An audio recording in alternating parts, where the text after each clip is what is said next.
Hi everyone, and welcome again to my YouTube channel where we discuss everything mental health. Today we are going to discuss attachment styles. Let me break it down. Attachment styles is how you relate with people. And your attachment style is 90% defined by how you are brought up.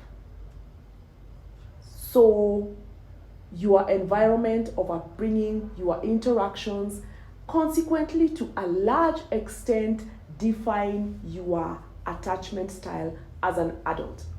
So in psychology we say psychoanalysis when you are young, ukiwa katoto kadogo, comes back to bite you or to make you who you are as an adult. We'll discuss 4 attachment styles. 1, secure attachment. Secure attachment, when you are a child, your needs were met.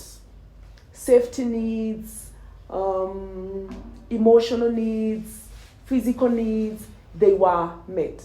So consequently, when you're an adult, you are secure, you are confident, you trust, you have empathy, you are actually a normal person. Even when you are angry, it is regulated because we all get angry. So you have a secure attachment. Like the word said, you are actually secure. You don't have insecurities.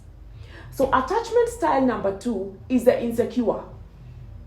The insecure attachment is whereby your basic needs were not met. For example, your parent or caretaker was not always there. You are not allowed to interact with people. You are not sure of the next step. Your parents probably neglected you. So many times you are probably even left at home alone.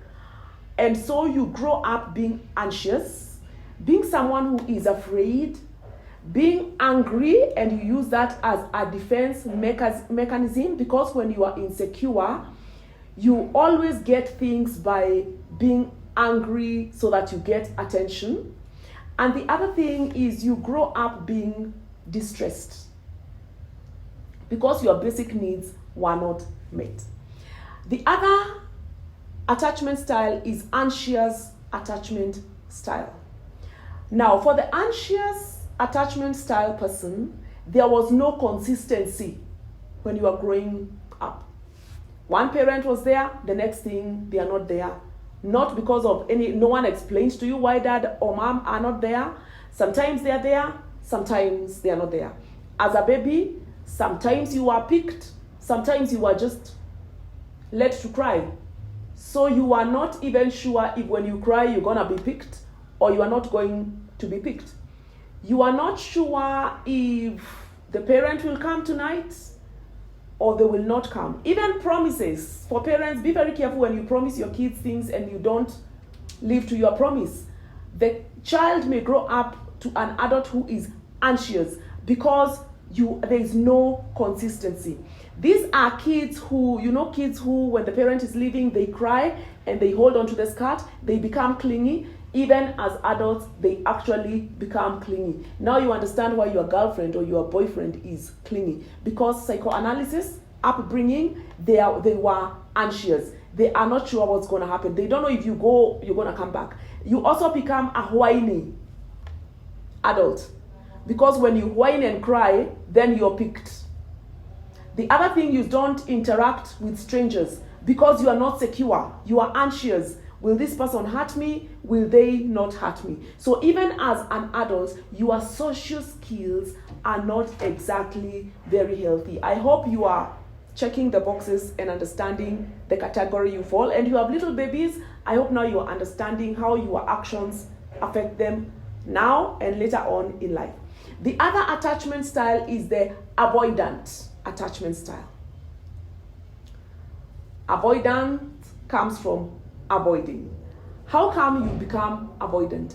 Because emotionally you had parents who were not available emotionally. So what happens as a child? You learn to depend on yourself. You cried, you were never picked. You did something good, you are never congratulated. You did something bad, you are never consoled. So what happens? You never got the attention you were supposed to get as a child. You are not brought up in a place where you express yourself. Probably you are even shamed for crying. You are laughed at for crying. So what happens? You adapt to being self-sufficient. Consequently, as an adult, you avoid emotional attachments. Because remember, psychoanalysis, as a child, you are not used to any emotions or expressing anything. And I get a lot of couples with this kind of style, so that you have a secure attachment, dating or married to someone who has an avoidant attachment. You are bound to clash. You are bound to clash. You certainly will not understand each other, because the person with the avoidant personality and attachment style, they are self-contained. They don't need you.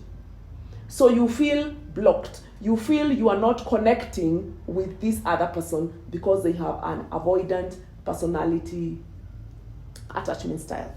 And finally, the last one is the disorganized attachment style. Sometimes you cried, you are picked. Sometimes you are not picked.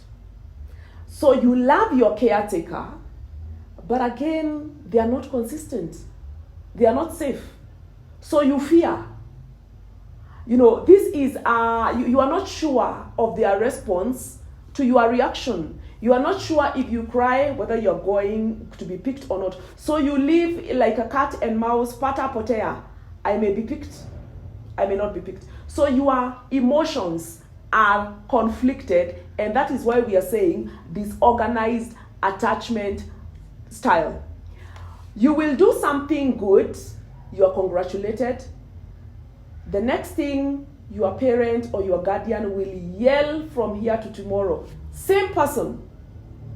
So you are not safe. Your emotions are disorganized. Sometimes you do something horrible, nothing happens.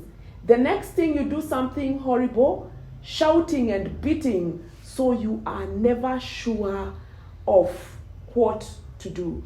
And that's why you understand we are calling it disorganized attachment style. So what do you do when you find yourself in a relationship with conflicting attachment styles? Try to understand the background.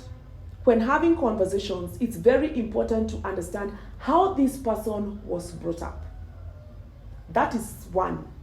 Two, if you can seek therapy, both of you, or even as a family, it's easier when there is a neutral person, in this case, who is a therapist, who is not biased, who can make you understand each other.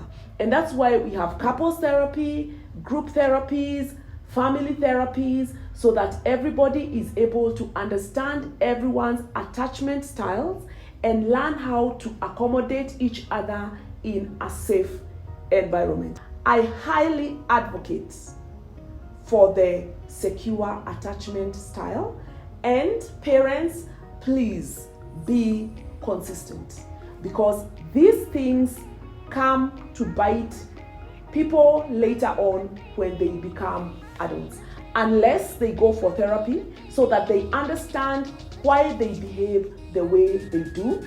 And remember, behavior is learned, can be unlearned, and can be relearned. Now you know. Remember, you got this. Thank you.